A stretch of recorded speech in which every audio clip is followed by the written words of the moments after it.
I went to a psychologist to receive support and it actually set me backwards. And I went, screw this, I don't want to become a psychologist. Autism is part of how she is and how her brain works, but we all see the world in different ways. I'll meet her where she's at, like she's not her label. Let's face it, our world's screwed up. Don't wait until your 40s and 50s to crash and burn and go, oh my gosh, I've lived all this time not being who I want to be. Work that out from a young age. Who do you want to be? What do you want to step into? Like, what drives you? Marilou Coombe, welcome to Fully Fearless. What are you most passionate about in your life right now? Hello, beautiful. How are you? What a beautiful question to start off with, hey? What am I most passionate about right now? And you're so passionate. So. I am very passionate, but I think what's really keeping me awake and waking me up in the morning early and getting me really excited is building up an academy for coaches that can help young people. So for quite a while now, I work with young people. I support young people with their mental health, with their mindset, with all sorts of things. But 2 years ago, when it was really needed the most, actually now almost 3 years ago, I got booked out within 3 months ahead, within 2 weeks of going back to my private practice. And it was just ridiculous. Like the kids really needed that support. They just weren't getting in mainstream. And I was like, I need to create more of me. But then I realized I actually just need to help people be themselves and help young people because nobody else can be me.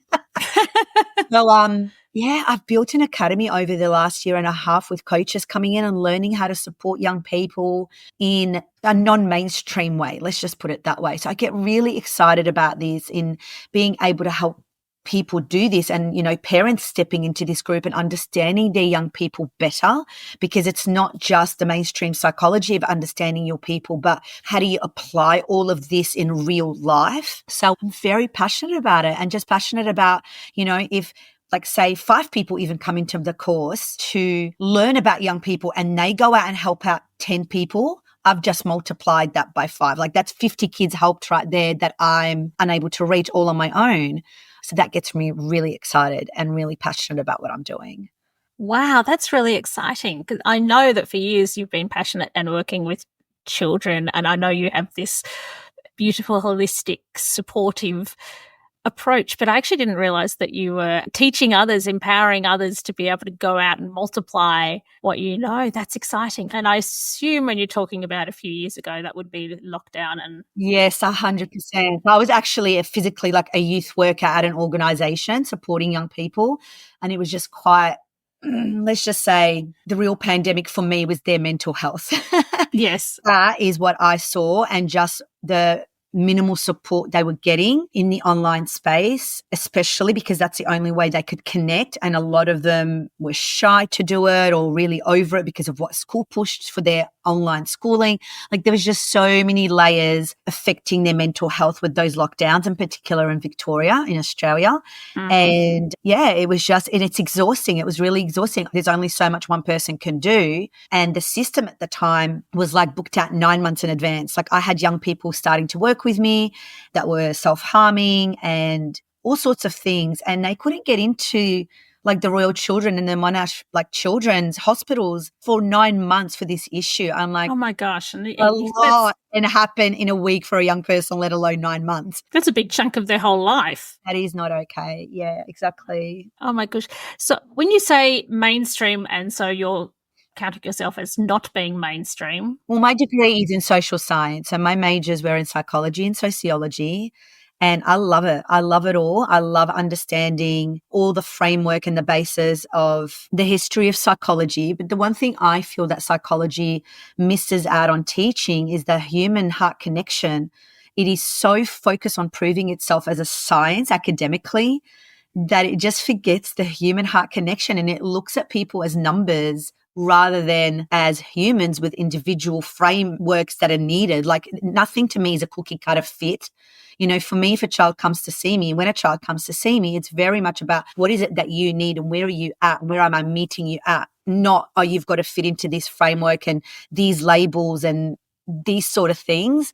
So it is just a little bit different. At 19, I went to my first psychologist. So that was my second year of uni. And ironically, it was all about child development. And I was going through parents separating and quite a volatile toxic home environment where there was a lot of fighting, a lot of yelling. And I went to a psychologist to receive support, and it actually set me backwards. It took me into past trauma that was not necessary at that time. And I went, screw this. I don't want to become a psychologist. I don't want to cause this to people. So that was the beginning of my journey. And in fact, after my degree, rather than doing anything further with that degree, I went and traveled, and then I got into the travel industry and events. And for a good 13, 14 years, I worked for airlines, I worked for conference organizers, I worked in the travel industry. And it wasn't until I became a mum and went through my own breakdown to have my breakthrough and get more tools around like coaching and neuro-linguistic programming and, some modalities in healing that I went, this is what I want to apply with children. This is what helped me. This is what helped my little guinea pigs,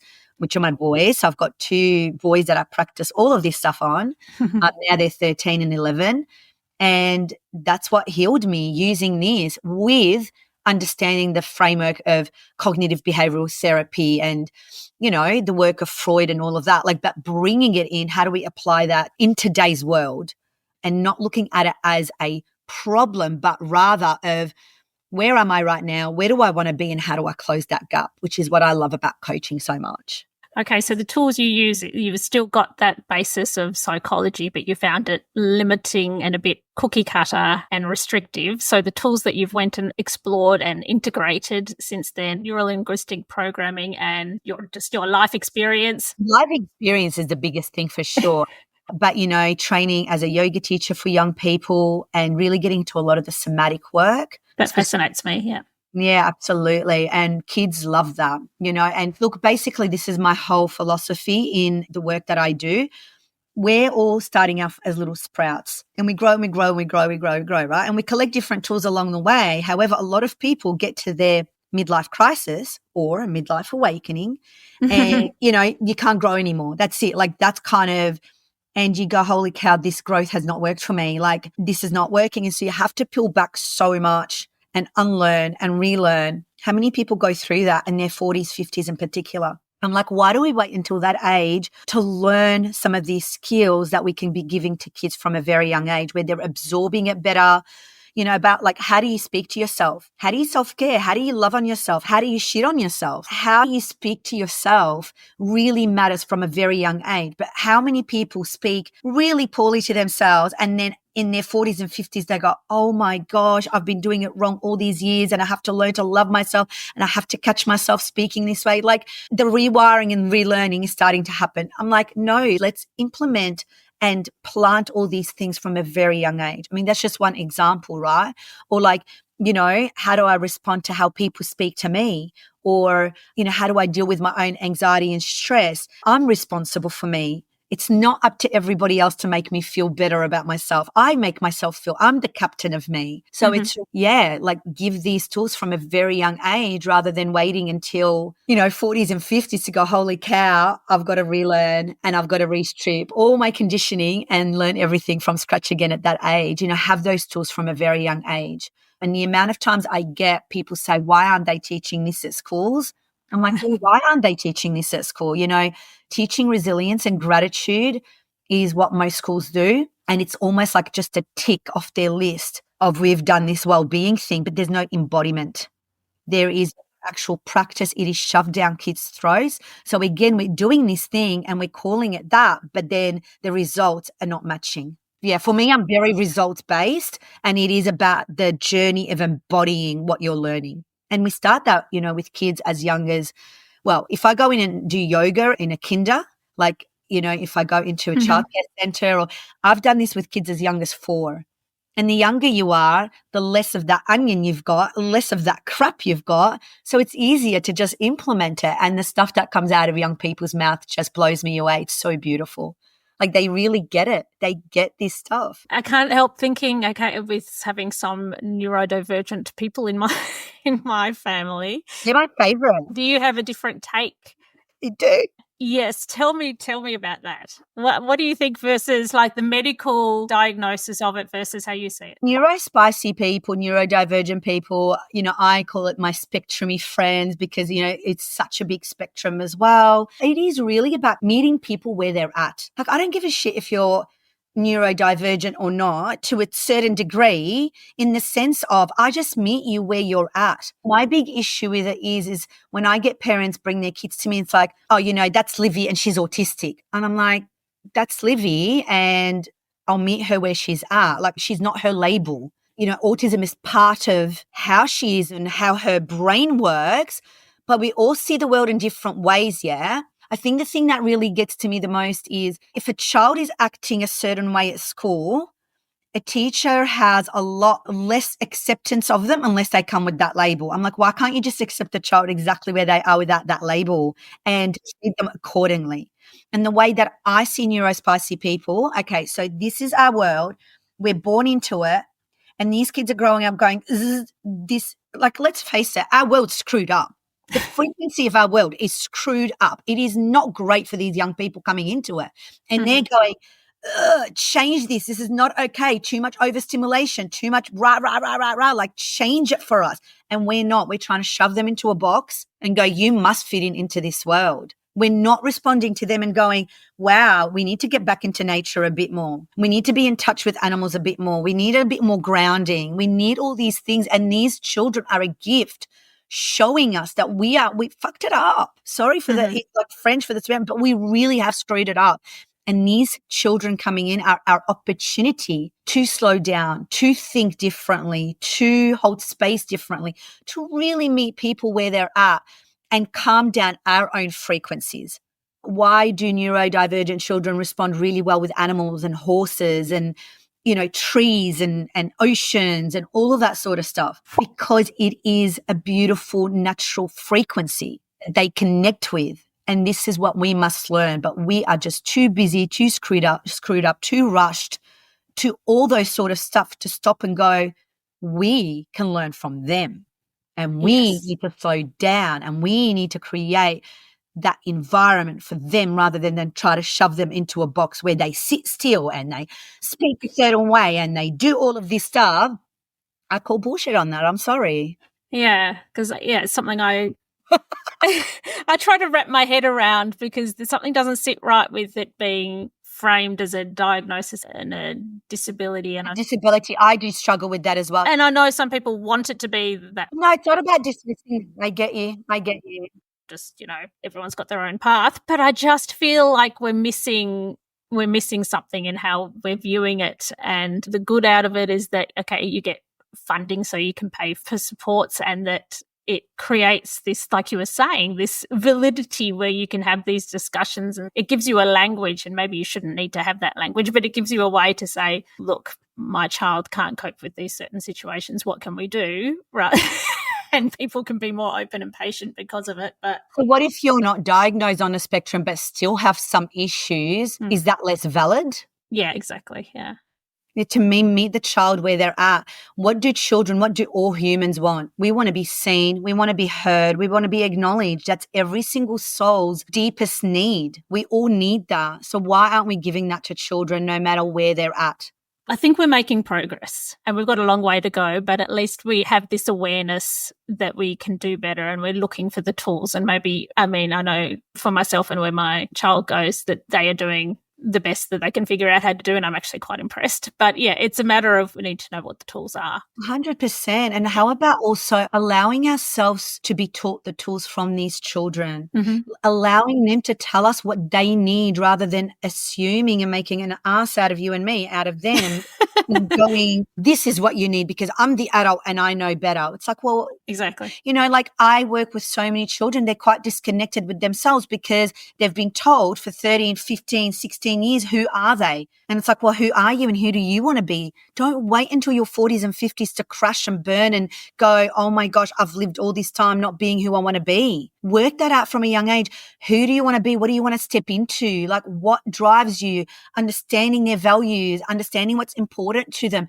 And that's going to grow and change over time, but we're giving them those tools from a very young age. So when they hit 20, they go, hang on a minute, what is actually really important to me? Is this aligned with what I want? Is this the people I want in my circle? What energy am I putting out into the world? Like all of these sort of tools from a very young age, helping them become who they want to be rather than what society tells them they should be. And hopefully, I mean, it's quite slow, but, as we know, our school system. It is so, but I have such a huge hope. It is now getting, especially since the lockdowns, more and more and more kids are going, rah, there's more diagnosis than ever, which I wonder sometimes it is misdiagnosis as well, because children in general are just going, this is not the world that I want to be in right now. This frequency is whacked. And this is where I invite the adults to really work on themselves, to regulate their emotions, to make friends with all their emotions as well. There's no good or bad emotions. Like anger is a valid emotion. It's what you do with that anger that matters. Yeah. Like go get a pillow, go scream in the woods, go stomp your feet, move that energy. It's an energy. But they don't allow, sadness. Like I had a long time ago, I had this mum bring her 8-year-old to me going, she gets sad a lot. Can you make her positive all the time? I'm like, you positive all the time? I'm like, I'm not positive all the time. Like what a load of crack, like you can't be just happy all the time. And I refer people, I love, love, love cartoons and the movie Inside Out, especially the first one and the second one too. They're amazing. But the first one, like joy just is always trying to make sadness happy. And then at the end of the movie understands there's a place for anger. There's a place for sadness. There's a place for all these emotions and what they do for us. It's a matter of how do we work with them rather than get into the toxic positivity. I'm just happy all the time. I'm just happy all the time. And then yet look at most people who are so happy all the time. They've died by suicide because there's a layer of being disconnected and not being able to express their sadness. And, I think of Robin Williams, for example, as the person who that happened with, like as a public figure, right? So that's not what we want for our children. We want to give them a balanced way of balancing their emotions. It's like, yeah, feel your anger, but how are you going to release that? It's not okay to punch your brother, but it's okay to grab a pillow and beat the bed up, yeah, and use that energy out of your. We need to have things like that in schools as well. 100%. Like go outside and stomp your feet, move your energy, and not just when the bell goes. And I understand we need a structure, but with schools in particular, the structure is so rigid at times. No wonder children are just not being able to cope because their system is going, this is not what I need. Like we're not responding to that. We're responding to the behavior that's bothering us. Well, okay, so this is what schools are really. And I feel so sorry for teachers, right? Because they are assessed. So you are my student and your grades reflect how well I've taught you. So the department can say I'm a good teacher. Stop.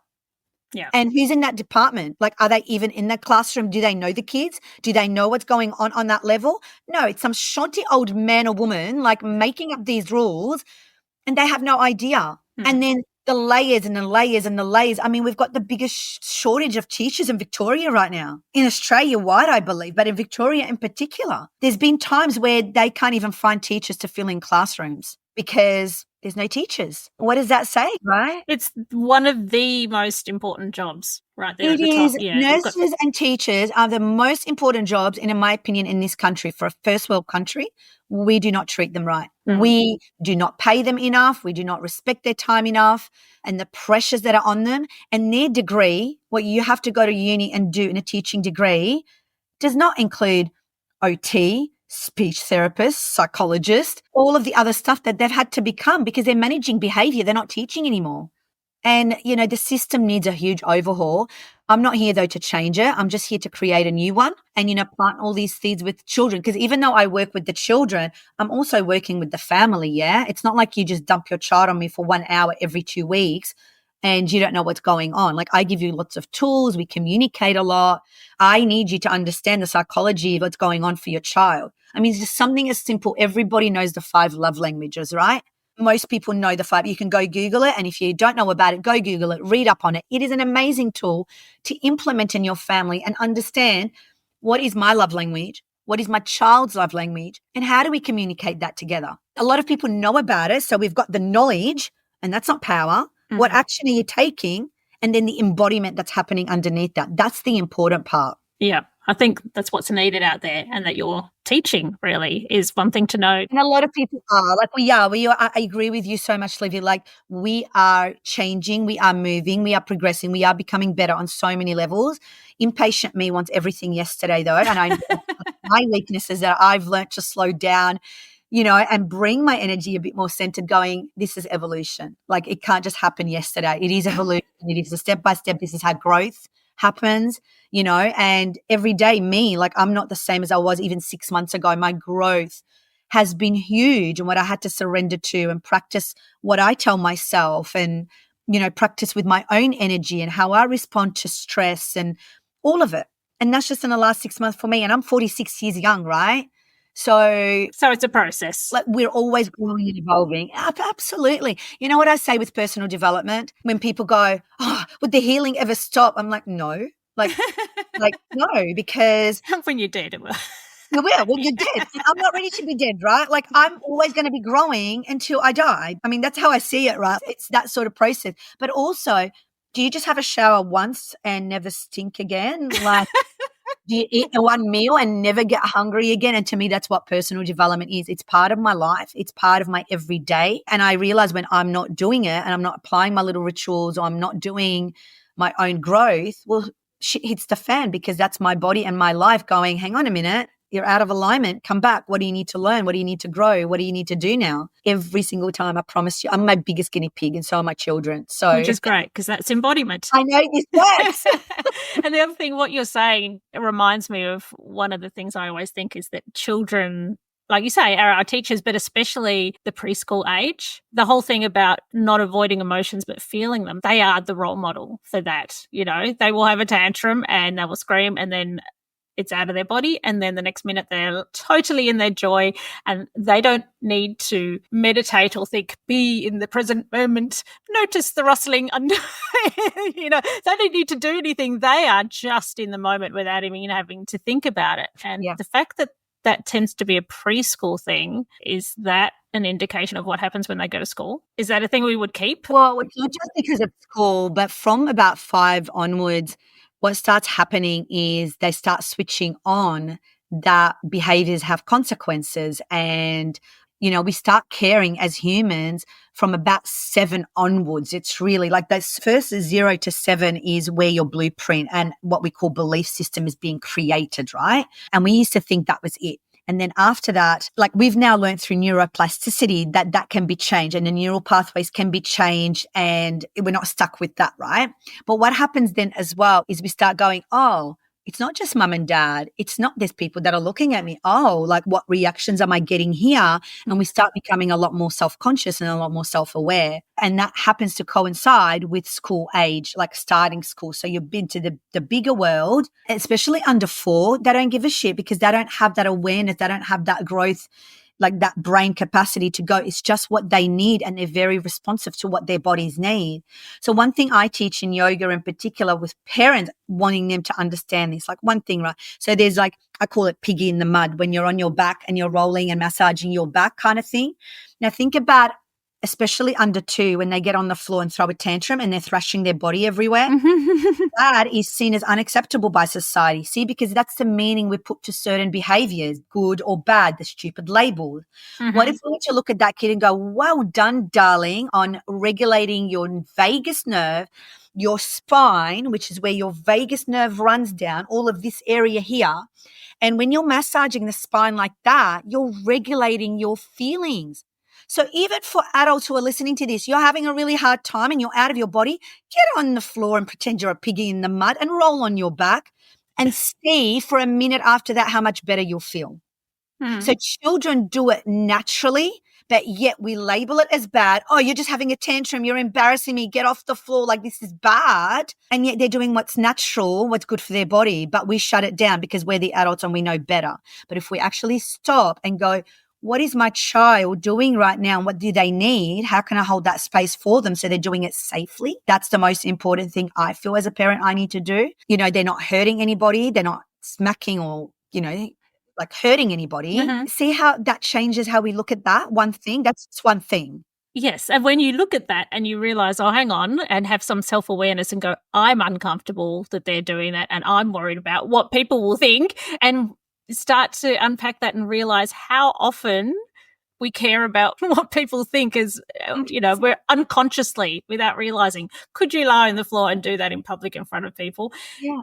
And under 4, they don't have that awareness. They don't have that, Yeah, I know. But sometimes I admire that they walk around wearing sparkles and sequins and superhero and I think, why don't we stop doing that? We should do that all our lives. I think, 100%, because we're labelled as weirdos, yeah. and we're labelled as misfits, and we're labelled as also. And now there's some people that continue to do that, and look at how they are ostracised or left out. Or this is what I mean about why can't we just meet people where they're at? Because there's people polished in their suits and everything, and they're still assholes. Like, do you know what I mean? Like, it's funny how as society we just put people in certain categories. And we do that for our own safety, so our brain can understand that construct. And I understand that. It's so the nervous system can feel safe with certain meaning that we put to certain things. But I'm just challenging that. And I'm just challenging that within people going, where's your growth? And let's meet people where they're at. And that like my bigger kind of worldwide thing of just, let's move it away just from the kids as well. How many times do we put people in categories and labels where it divides us? I'm a Labor and you're a Liberal, like politically, or I'm an anti this and I'm a pro this, or, and all we're doing is just divide and divide and divide. And I see the world is going through a little bit of that psychological war of divide. And again, it's like, can we speak into the unity? Can we speak into what we want to see? Can we speak into, like I'm Middle Eastern and you're Jewish, and can we still have a respectful conversation and communication around what that means for us without slandering each other and without getting into the divide that is already being created in the world? Because if we keep doing that, the same shit's going to keep happening. We're not doing it any different. So again, I can't change the world, but I can create a new one in the way that I behave and that I act and that I speak. Am I always going to get it right? Hell no. But when I'm aware I didn't get it right, I shift and I fix. You know what I mean? Like, I feel like that is a movement, and there's waves of people sort of stepping into that, and there's a heavy, horrific price that's happening. If I speak to this to certain people, so my background's Lebanese. So I was born in Lebanon. I came out here when I was 10. And I guess that's why I do the work I do, because I wish I had that mentor and that person when I came here. Age 9, 10 is called the coming of age. It's a really pivotal age where children pull away from families and start creating their own identity. And they start, that's when most kids, don't believe in Santa and the tooth fairy and all of that, because of that awakening that they have of, I'm separate to my family, I'm separate to my parents, and who am I now going to become? Yeah. That's a big kind of step in our evolutions as humans. And so I came here at that very pivotal age, not speaking a word of English. Back then in Lebanon, it was French or American school, and Mum picked French school. So French and Arabic were my first languages. And I went through hell for the first 5 years being here. The amount of bullying. 5 years, wow. For the first 5 years, learning English and just finding my feet with friends, with like culture, with, dealing with racism. I got beaten up because somebody thought I was Muslim and, like all sorts of things. Like it was really horrendous actually. And I wish I had that mentor at that age. That wasn't an option back then at all. Whereas now in schools, they are implementing different mental programs and, different well-being programs, which is an amazing thing. Like I've got to give schools that in supporting our young people. But yeah, it is a big reason of why I do what I do, and wishing that I had that when I was younger and wanting to give that to other kids now. Children are so smart. Our teenagers are so smart. Like some of the conversations I have with them and what they're aware of what's happening in the world, because they are so digitally aware now. Everything's at their fingertips. Like they can access stuff so much easier than we could at their age, right? So they're so much more open, and the conversations that I have with them, about these movements. Like I've got a 14-year-old, he'll speak Marxism to me and socialism and capitalism and all the isms. We have amazing conversations. He's such a wise old soul, and he doesn't even fit into his friendship groups like he wants to, because he's such an old soul of, being so aware of these sort of things. So meeting him where he's at and just, giving him questions to have a think about and validating him and holding that space and listening to him. He has such clues about what is going on in the world. And for me as his mentor, it's like, where are we going to guide your energy? Where do you want to put your energy? What are you wanting to create? So yes, I agree with you. There is a movement to that. But I know also for me, if I speak out about certain things within my own culture, You know, if people are very anti-Israel, for example, I will get shot down if I speak for Israel. And I have Jewish friends, if they speak anti-Israel, or not so much anti-Israel, but if they speak for Palestine or the Middle East, then that means they're anti-Israel as well. And they get shot down for it. And we are together navigating a way where we can use our voice and talk into the unity. Obviously, there's a lot of censorship and all sorts of issues like that. But I find, like, if you're looking on TikTok or YouTube or certain things where the algorithm will help you find people who are open and ready. Like, there can be some criticism that, you know, okay, you create your echo chamber and never see other people's point of views. And you have to be aware of those sort of things and check yourself and have some self-awareness. But that's the way you can be aware and find people who might feel like a safe space to be able to find other people you can unite with on certain things. But being careful not to do that as an us versus them. 100%. And it's not an us versus them at all. Like, for me, it's not. It's just about speaking to the unity. And if people are going like, how would you do that? I'm like, because that's what embodiment is. You know, how I mentioned those steps that I take. It's like you've got your awareness. Then with that awareness, it's just an awareness, right? And then with that awareness, 50% of whatever is going on for you is solved because you've got that awareness. And then you can go and source all your knowledge about that awareness. And I always say, look at all knowledge, not just biased knowledge of proving getting evidence for what you believe is right. But then you take the action and then you embodiment. And that embodiment is where that really happens. So I'm quite embodied in my unity and what that is for me and how I practice that. And whenever something comes up where I want to justify, you know, maybe how Lebanon retaliated or what's happening there, I'm like, well, is it really, you know, is that really true? And how do I know this is true? So I would challenge my own self in my own biases that come up with my own conditioning. And I come back to the question, is that unified? Again, with the labels, let's just say, you know, I'm Jewish and you're a Middle Eastern, Arab, whatever. If we took that away and we didn't know that about each other, does that change anything? Do you know what I mean? Like, we could be the absolute best friends and we bring that in. Does that change anything? Does that change who we are? But this is what's been conditioned in us for centuries now. It's like you belong to this side and you belong to this side, you know, and take it back to the Nazis and the Jews and all of that back then. Like, it is so conditioned in us. I mean, you just have to watch that movie, The Boy with the Striped Pajamas. I don't know that one. Oh my gosh, make sure you have a full box of tissues when you watch that movie. Okay. It is so beautiful. And that to me is children, again, because children do not know and hang on to this shit. And again, you know, in certain areas they are being taught this, but really they don't understand it. They don't embody the hatred that adults have gone years kind of having. But in that movie in particular, it's like, I won't spoil it for you, but it's a German and, you know, I think he was Polish, the younger boy, and they became friends through the concentration camp.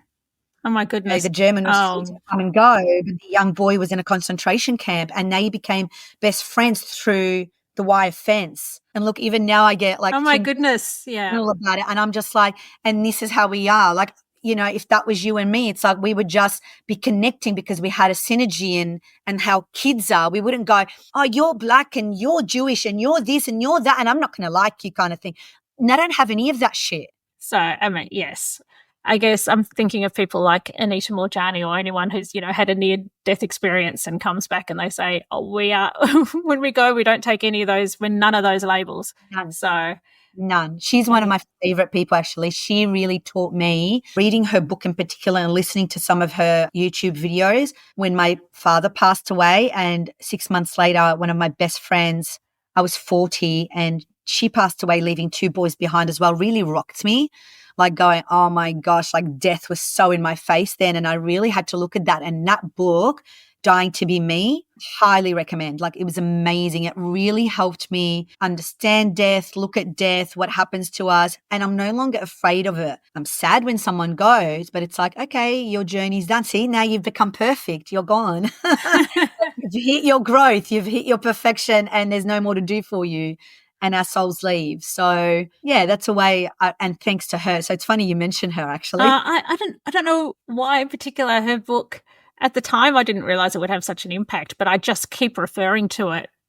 But it's so powerful, isn't it? Yeah, I love it. And so, How are you doing that? How are you feeling? Like knowing that you have that Lebanese background and what's going on there? A mixture of emotions. Yeah, I was talking to a friend about this the other day, and it's like, and this is again brings me back to, will you ever stop the healing? And it's like, well, no, because you don't do it all at once and that's it. It's like that shower. You don't just have the one and it's done. It doesn't work like that, So when we came here, I was 10. If I heard a balloon pop, would I hide under a table? Absolutely, because I had that trauma from bombs going off when I lived there, right? Like I lived in the war when I was younger. So I remember it quite well. And we're very blessed to have survived quite a bit and quite blessed to have come out here. Yeah. So, when COVID was happening, and that was only 4 years ago, and they had like helicopters at 1 a.m. near my house going, and the whole house shaking. Did my body react to that? My nervous system definitely did. See, I thought I'd healed all of that, but my nervous system, a book that is a must read if you're really interested into this stuff, it's called The Body Keeps Scores. It is amazing, and it shows you even like the PTSD and how trauma is stored in the body from people that have even gone to war, like veterans and all of that sort of stuff. It is a fascinating read of understanding what our body score, like the body keeps in the nervous system, right? Now, intellectually, I knew there was not going to be a bomb coming, and I knew I was in Australia, and I didn't go hide under my bed like I would have when I was younger. But my body still responded to that noise because it was the noise I would hear in war. And even now recently, like with everything that's happening there, my mum is actually in Lebanon at the moment, coming back in a couple of weeks. They're safe. They're not in an area where it's being impacted. And I just keep on going back to that when it's our time, it's our time. So whether my mum was there or here or my family was there or here, like if it's our time, it's our time. And there's not much I can control about our time. But what we can do is live safely, but live life to the fullest. And my mum and stepdad are living their life to the fullest. I get a lot of joy seeing my stepdad, who's full Aussie, wanting to be in Lebanon more than Australia, believe it or not, because he loves the culture. He loves getting to know the locals and going downstairs and having coffee with them and playing cards. And he's been welcomed fully. Like the hospitality is huge, and it's beautiful to see that. Believe it or not, there's so much more freedom over there in so many different ways that we don't understand that here. Like, this is what I mean. So because it's a country of war, we make that an inferior country, like it's less than, but there's so much beauty to it that we also don't realize, right? Do I feel sadness? Yes. Do I feel anger? Yes. They're all energy needing to move through my body. So I do my exercises to move that. I cry, I jump, I dance. You'll see a lot of photos on my socials about me almost weekly, 2-3 times a week, with or without my kids, going out in nature or doing activities to move that energy, because I make friends with all my emotions and they're all part of me and they're all going to come up. Do I feel relief? Do I feel happiness? All of it. But what I'm focusing most of my energy on with what's happening in the Middle East, we can't change it. So this was happening when I was below 10, and I'm now 46, 36 years later, the war is still there. Like, this just shows you how society needs to really evolve, and we just keep on repeating the same shit. And as you said before, we don't take any of this shit with us to the other side. So I didn't even understand that whole conflict, to be honest with you, of like, what, you're fighting over land and then what? You're all killing yourselves and not even getting to enjoy that land anyway. So how many billions do they need? I just don't understand.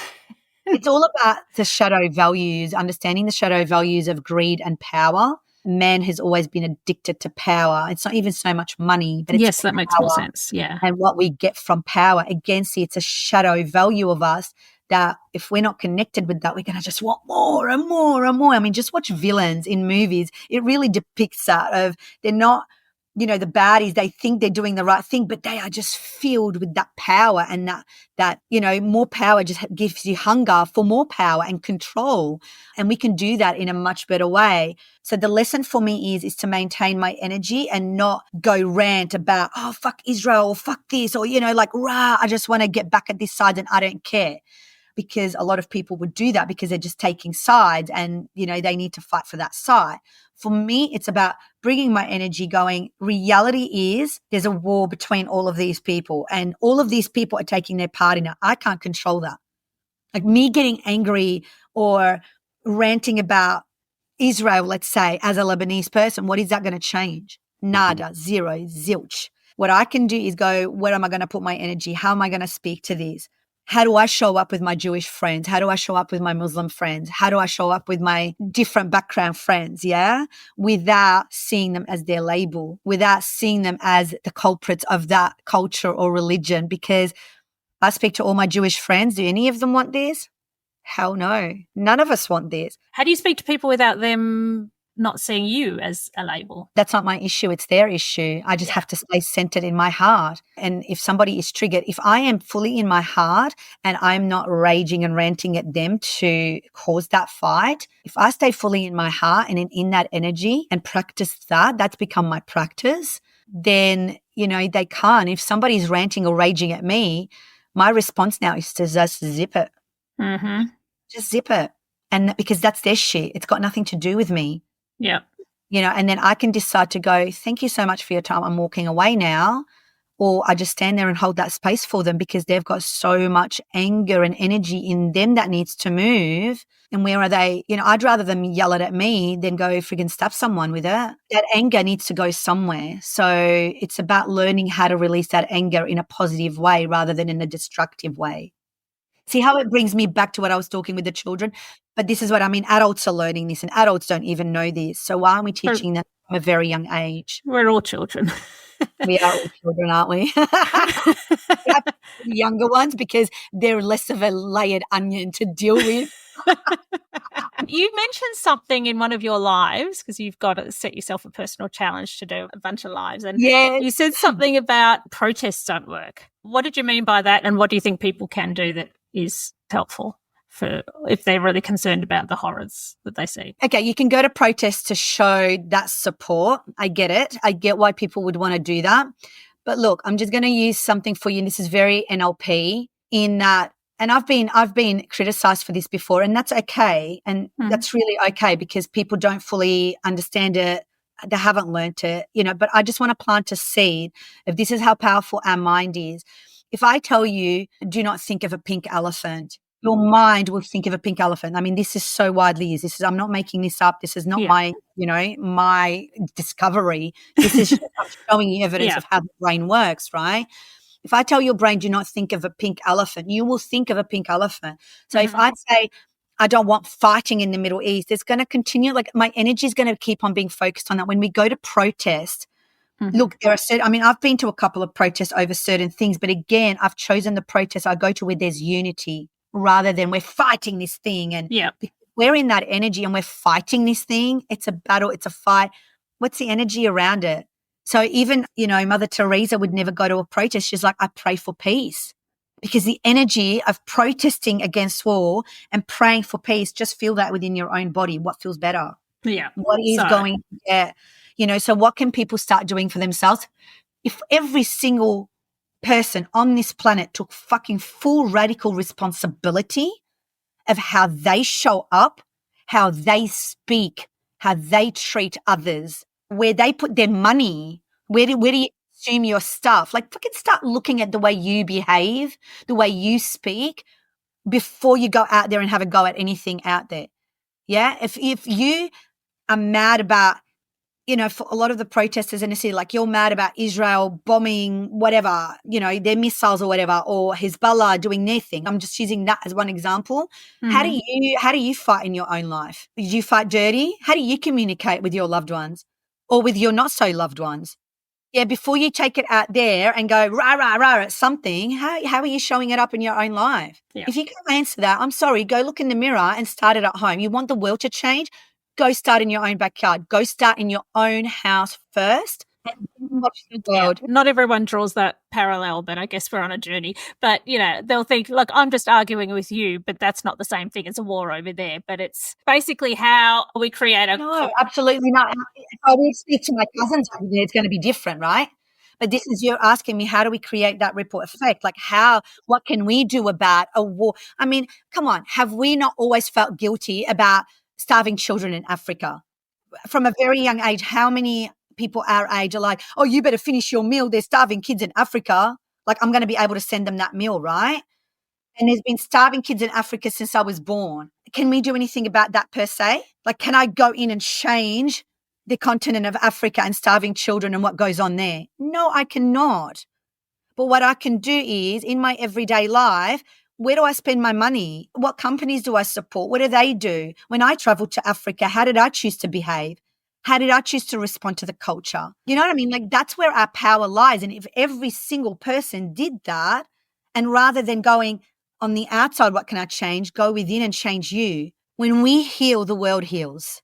One by one becomes that 700 million, whatever, billion people living on this planet, one by one. And we're all going to have different things that we're passionate about and different causes and different things that impact our life. Yeah, so for me, it may be the war in Lebanon, but for you, it may be, I don't know, what's happening in Uluru or what's happening somewhere else. You know what I mean? Like, I don't know. Everybody's got their thing. What's happening in the Ukraine or Russia, I don't know. But it does come back to the same thing of how you heal you. You come back to you. What are your actions? What are you saying? What is the energy that you are infusing into it? Because that's how it grows. The more we feed something, protest, the more that grows. That's what it becomes. And then what happens is that divide. It's not unity. Yeah, exactly. I think you have to follow your heart. And I do believe in the concept of being for something rather than against something. So be for peace rather than anti something. Exactly, Ryan. You see that energy in your body, don't you? Like that's what I just invite people to do is feel that energy in your body. Say it to yourself. I'm against this. I'm for peace or I'm for this. Feel that energy just shift in your own body. This is somatic stuff. You know, in the beginning when I said about the yoga and the somatic stuff, that's where it all comes back to. Feel that in your body. And that parameter would never really lead you astray because it's not then all just here. I think one thing that's come out of this for me, what's happened in the Middle East in the last year anyway, for me, it's woken me up as far as how much we're lied to, you know, and I feel like you knew that already. So that's why we have to be patient with people who still don't know because we get there in our own time. Meet people where they're at. Imagine if I tried to shove this down your throat.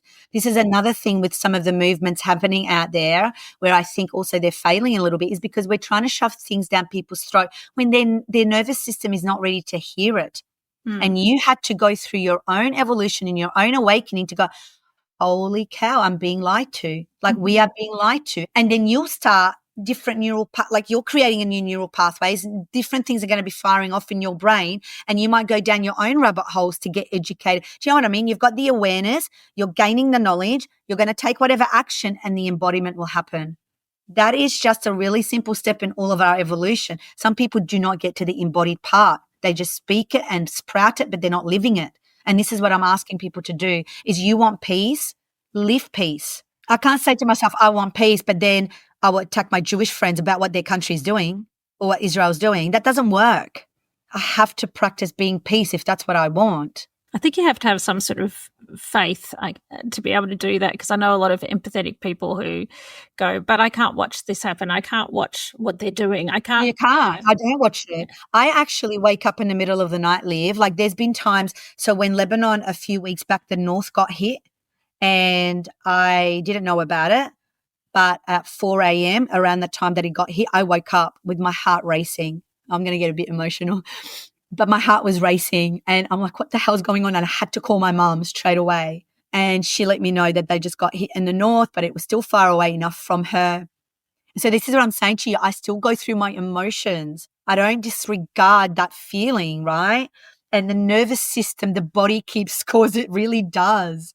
And how do I deal with that? It's like gratitude was like, okay, mum's okay. I pray for the souls that weren't okay because that was their time and there's nothing I can do about that. And then I just do my practice of coming back to my heart center. It is a friggin' practice. Like I told you, you don't have your shower once and that's it.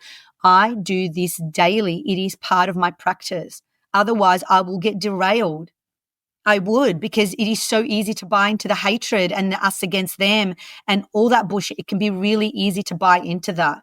But I also know that's not true. I have been shown over the years. I've lived in the US for a year and I love saying this. So me, Lebanese, with a Jewish friend and a German friend, went out to a bar. And that's it. Like this was literal. Like we used to go out and party all the time together. You know, my friend from the Czech Republic, my friend from Germany and me, well, from Australia, but Lebanese. And that's it. And we were 20 something and we loved each other deeply and had so much fun together. And none of that shit came into the equation of us being together. One thing I realized a few years ago, as far as labels go, is I realized that people like, what's her name? AOC, the politician, and I don't know names. Anyway, the American one, and basically, Jennifer Lopez, and basically Latin American people in America are considered coloured and they're considered brown. And I have always related to Latin American people as being like my cousin because I'm European Latin. I'm Portuguese, so I feel like I'm sort of, which is right next to Spain. We're basically the same DNA. We just went over to the Americas and I feel like they are the same pretty much, like DNA-wise and colouring and stuff. And I'm like, oh, am I coloured? Like, what is my category? And it's just so it's not real. Yeah, because for some reason Europeans, I don't think officially, in inverted commas, categorized as coloured, but we are the same colour. But isn't it funny, even within Europe, like Turkey is Europe, but really it's part of the Asia, like, so it's part of Europe continent, but really culturally it's part of the Asia or Middle Eastern. Like, even though I'm Lebanese, I'm Asian. Like, that's part of the Asian continent, but I'm not Asian. Do you know what I mean? Like, it's really interesting just how we need to categorize stuff. And we can have another segment just about this. Like, when I lived in England, people, from India, they would refer to them as Asians. And to me, it's like, oh, wow, like in Australia, to me, Asians are Chinese and Koreans.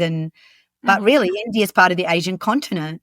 Like, it's just really interesting also what part of the world we're in, especially when it comes to nationalities, cultures, and our skin colour, what we're labelled and categorised as. But again, it's a societal construct in order for us to feel safe fitting into some sort of box. That's where people get their safety from, is fitting into a box. And then you've got the misfits who don't fit into anything, yeah? But then they still need that label, the misfits, right? Oh, all right. I feel like there's so much we could talk about, but maybe you are such a treasure, my darling. You are such a treasure. What beautiful conversation. And you started it off with, what are you passionate about? Now you can see where all my passions come from. Eh? You are so passionate. I love it. You have really deep, wonderful, heart-based values, which I really, really admire. Is there anything I haven't asked you or any message that you want to share before we wrap things up? Yeah, I just want to be really clear for anybody that's listened to this that I am not telling you to discount your feelings of rage, anger, or whatever might come up for you. There's going to be a spectrum of emotions around whatever topics that are influencing your life right now or world events that are influencing your life right now. I actually do invite you to speak to those feelings that are coming up, but rather than taking them out on something, it's just being aware, really aware of your own energy and how you're feeding whatever problem is in your life. Let's just leave it at that. Whatever problem is in your life, you are responsible for the energy that you feed it. So pay attention to that energy and come back and assess, shift, create whatever it is needed so that it's serving you for your higher good rather than feeding the very thing you don't want. Beautiful. And how can people get more of you?